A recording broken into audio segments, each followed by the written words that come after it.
Je vous le disais en titre, la lutte contre la corruption se renforce dans l'administration publique ivoirienne. Le ministère de la fonction publique a procédé ce jeudi matin à Grand-Bassam à l'ouverture d'un atelier de formation d'une charte d'éthique et de déontologie des agents publics.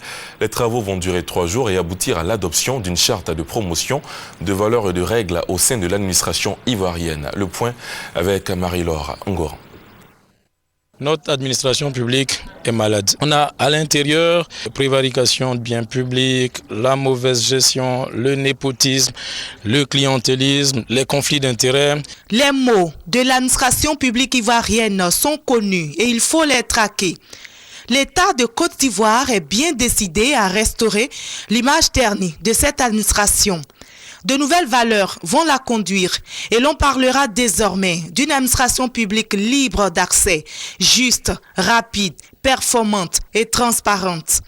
À Grand-Bassam, sous la houlette du secrétariat national à la gouvernance et au renforcement des capacités, il se tient une rencontre supervisée par le ministère de la fonction publique et de la réforme administrative pour valider la charte d'éthique et le code de déontologie des agents publics.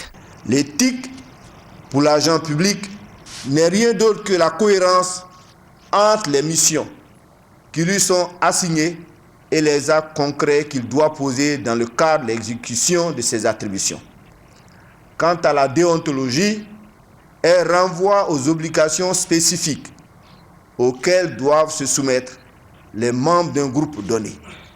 Si ces deux valeurs viennent à manquer dans une société, rien de constructif et de positif ne peut s'y produire. Le dispositif anticorruption, c'est un dispositif qui est long.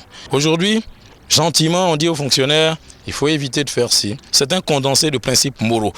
Ça ne l'envoie pas encore en prison, mais c'est la base. Et ensuite, nous mettrons en place des institutions qui viendront sanctionner. Pendant 3 jours, des acteurs issus de l'administration centrale, des collectivités décentralisées, du secteur privé, de la société civile et des partenaires au développement vont examiner, analyser les valeurs et comportements à promouvoir et les règles de déontologie à observer.